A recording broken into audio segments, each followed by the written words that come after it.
A internet é o reino das teorias da conspiração. Mas uma teoria conspiratória funciona porque tem meias verdades. Então, nós precisamos remover todo o entulho de falsas informações para obter a verdade. Uma das teorias mais populares na internet a respeito de Gênesis 10 e 11 é sobre o famoso Nimrod, conhecido como construtor da Torre de Babel, que teria se casado com uma rainha chamada Semirâmides e que após a morte deste, ela deu à luz a um filho chamado Tamuz. E deste episódio teria surgido a lenda de Ísis e Osíris e outros mitos similares. Mas de onde veio esta teoria? Em 1853, Alexander Hislop, membro da Igreja Livre Presbiteriana da Escócia, já conhecia a associação do papado com Babilônia, feita desde os dias dos pais protestantes, que por razões bíblicas interpretavam o poder do papado como a Babilônia de Apocalipse 17 e 18. Na verdade, os primeiros protestantes só recuperaram o que os apóstolos de erros estragou muitas verdades. Vamos em busca do verdadeiro Nimrod histórico. Mas antes, inscreva-se no nosso canal, acione o sino de notificações para receber os próximos vídeos dessa série. Este vídeo é parte de uma série chamada Ancestrais, então veja os episódios anteriores na playlist e as bibliografias contidas nas descrições para que você possa compreender melhor a linha de trabalho e esse episódio. Contamos com sua curtida e o compartilhamento para ajudar a divulgar esse projeto.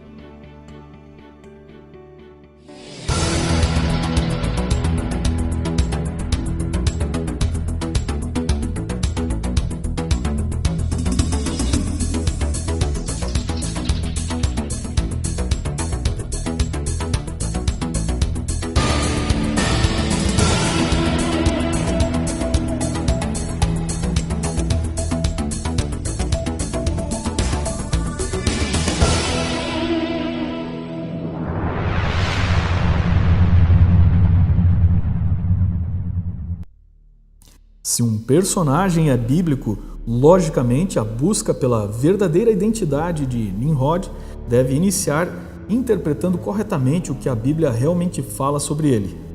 E Cuxi gerou a Nimrod, e este começou a ser poderoso na terra. Este foi poderoso caçador diante da face do Senhor. Por isso se diz como Nimrod, poderoso caçador diante do Senhor. E o princípio de seu reino foi Babel, Erech, Acade e Caoné na terra de Sinar. Desta mesma terra saiu a Assíria e edificou a Nínive, Reobote-ir, Calá, Rezém, entre Nínive e Calá. Esta é a grande cidade, Gênesis 10, verso 9 a 12. Nimrod é bisneto de Noé através da linhagem de Cã.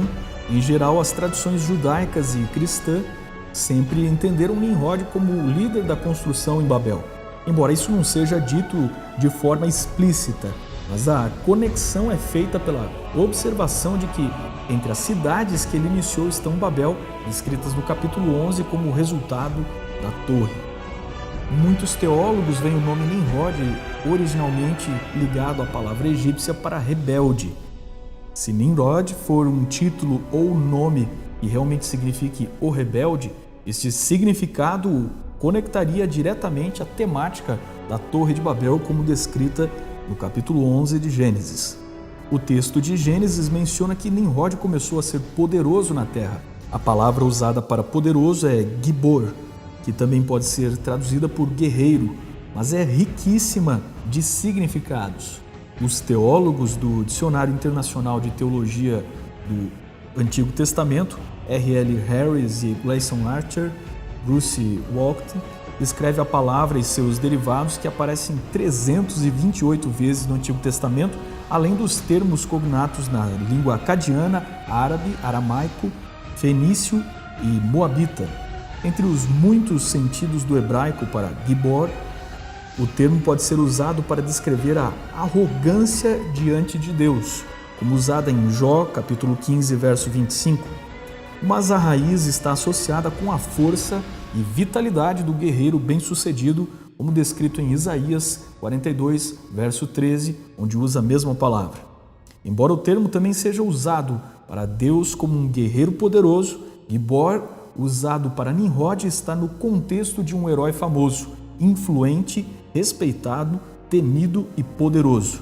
Ainda que o sentido da frase poderoso diante do Senhor possa parecer algo como um elogio, o contexto nos mostra que realmente não era assim. Poderíamos traduzir que ele era arrogante diante do Senhor, um herói dos homens, orgulhoso e atrevido diante da percepção de Deus. Embora alguns poucos intérpretes ao longo da história tenham interpretado Nimrod como um poderoso diante de Deus, como indicação de suas virtudes, 3 razões nos levam a ter certeza de seu papel como vilão na história de Gênesis capítulo 11 e na Torre de Babel. Número 1, seu nome ou título como rebelde. A arqueologia mostra que as tradições orientais entendiam que um conflito havia ocorrido na região entre os homens e o divino. Em 1872, George Smith, no Museu Britânico, descobriu um tablete cuneiforme que dizia: "A edificação desta torre ofendeu todos os deuses. Numa noite, eles deitaram abaixo o que o homem havia construído e impediram o seu progresso. Eles, os construtores, foram espalhados e sua língua se tornou estranha." Número 2, sua designação como caçador. Na Bíblia, o caçador é o oposto do pastor. Um exemplo é a história de Esaú, o caçador, e Jacó, o pastor. Na Bíblia, o modelo do rei é o pastor Davi, o líder Moisés, que pastoreou em Midian os rebanhos de Jetro. Esaú, o caçador, é modelo de irreligiosidade e secularismo. O caçador persegue, o pastor guia. O caçador arma armadilhas, o pastor protege. O esporte dos reis onde eles treinavam para matar na guerra era a caça. Os reis assírios, herdeiros de Nimrod, demonstravam sua bravura caçando leões, e a frieza que desenvolveram com os animais tornou-se em crueldade com os homens. Número 3, sua postura como imperialista. Desde o início da Suméria, sabemos que as cidades eram estados independentes, e o texto declara que o princípio de seu reino foi Babel, Uruk, Acade e Calné, ou seja, ele criou um domínio sujeitando a todos. Indiscutivelmente, isso sempre ocorria pela força. A seguir, ele fundou cidades colonizando terras vizinhas na Síria, que já era a terra dos filhos de Assur, outro patriarca. Portanto, ele foi um imperialista e um invasor. Se queremos encontrar um Nimrod histórico, precisamos refazer sua identidade a partir da investigação das cidades que a Bíblia diz que ele fundou. Se as cidades foram reais, não seria possível que a figura lendária por trás do seu construtor também fosse real? Babel, ou Babilônia. Surpreendentemente, Babilônia não tem grande importância política registrada em sua pré-história, tal como as outras cidades vizinhas. A mais antiga menção de Babilônia é de Serkalisarre, por volta de 2250 a.C., e para preservar a santidade do lugar, diz ter removido sua terra para construir Acade, que segundo ele teria sido iniciada por seu pai Sargão em um lugar próximo a Babilônia. Este relato, além de apontar um caráter sagrado para Babel, que era o berço da adoração suméria de Anu em Liu e Ea, parece estabelecer uma relação de Sargão o Grande com Nimrod, como construtor de Babel e Acade. Embora a tradição hebraica preserve o conceito popular de Babel como confusão, vindo do vocábulo Balal, o nome da cidade vem da palavra acadiana Babil, ou Babilane, o que é mais uma conexão com os acadianos, pois significa porta dos deuses. O nome está intrinsecamente associado ao conceito da torre pirâmide escalonada que encontramos na Suméria e é chamada de zigurate. A pirâmide com escada era um arquétipo do portal para o mundo celestial. O conceito é lembrado no sonho de Jacó, quando ele vê uma escadaria que une o céu e a terra. Em todos os povos do mundo, o conceito de Monte Santo, de lugares altos, sempre esteve presente. No zigurate, o rei sacerdote subia suas escadarias até o topo, onde se comunicava com os corpos celestes, tidos como deuses.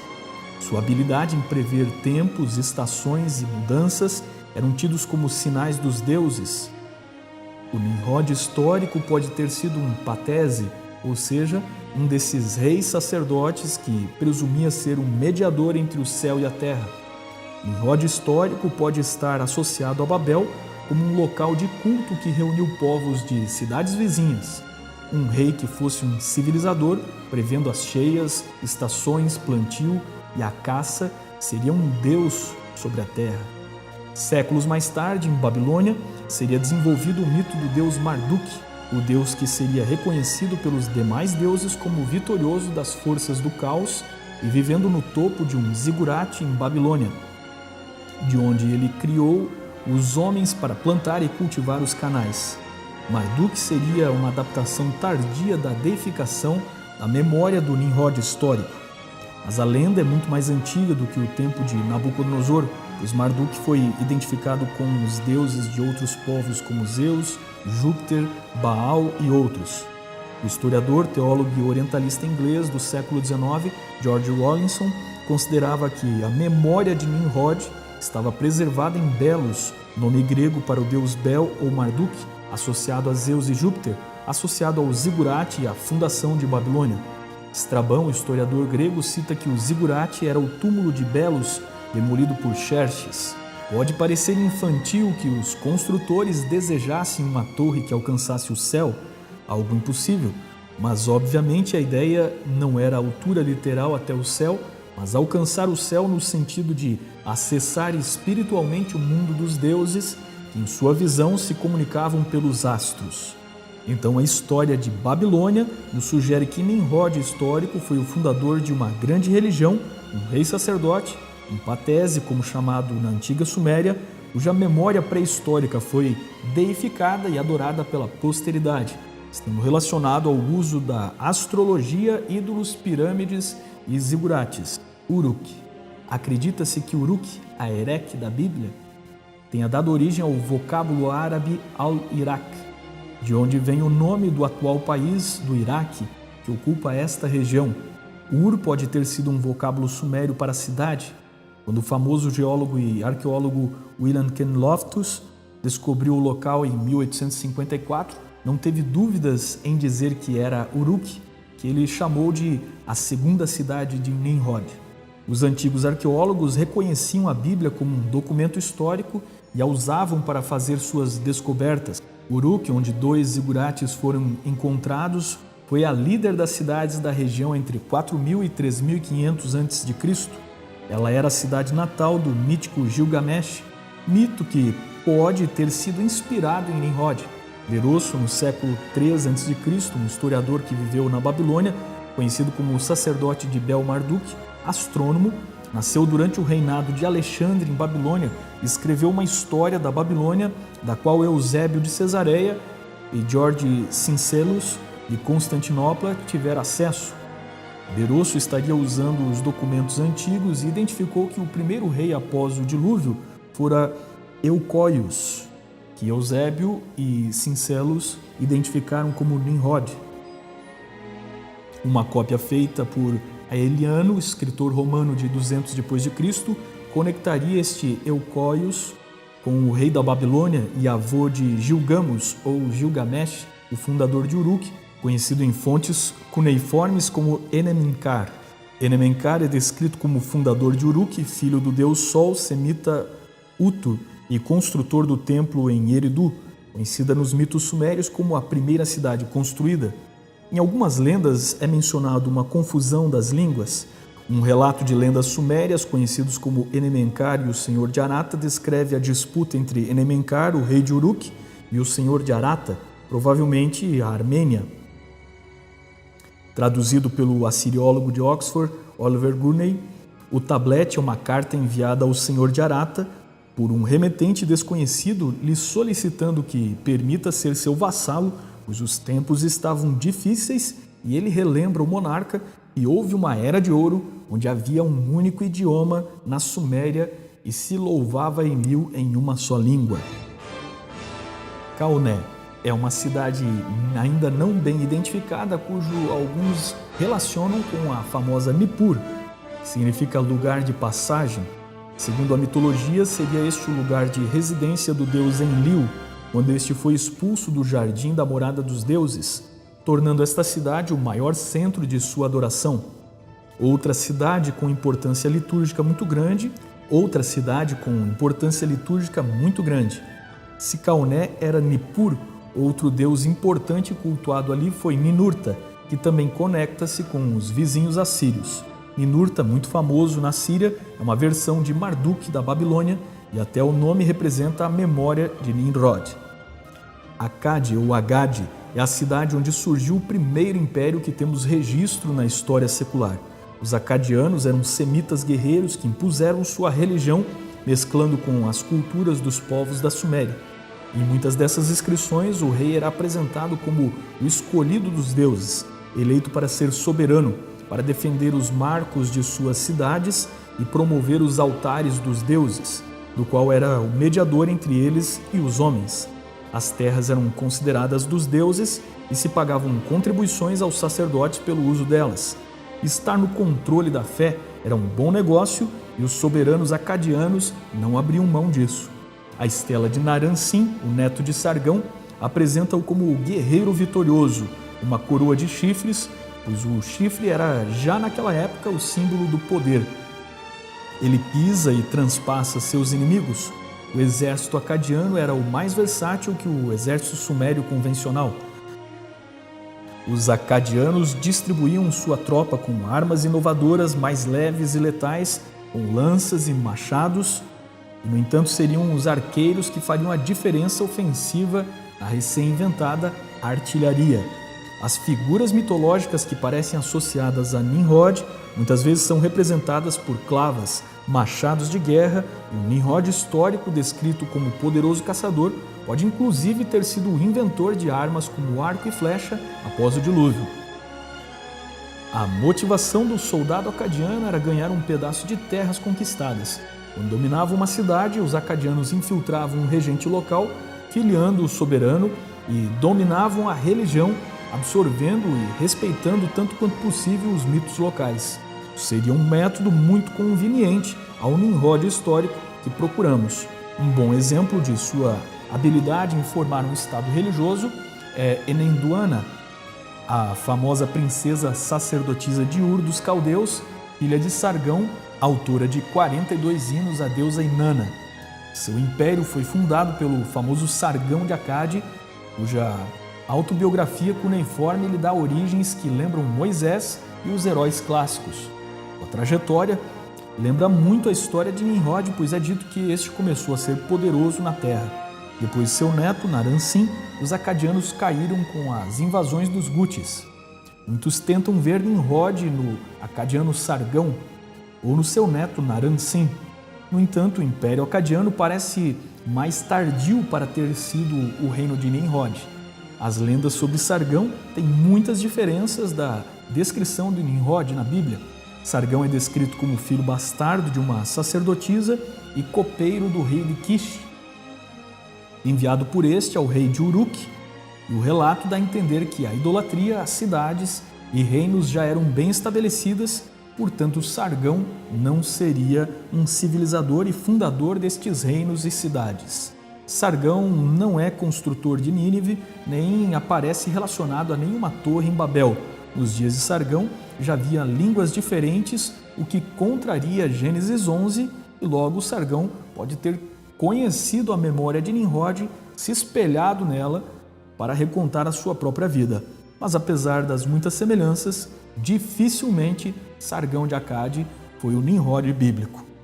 As listas dos reis sumérios, um documento cuneiforme milenar, identifica que após o dilúvio a realeza desceu do céu em Kish, cidade associada com Cush, o pai de Nimrod. Talvez o verdadeiro Nimrod histórico tenha saído dali para Uruk, onde começou os seus projetos.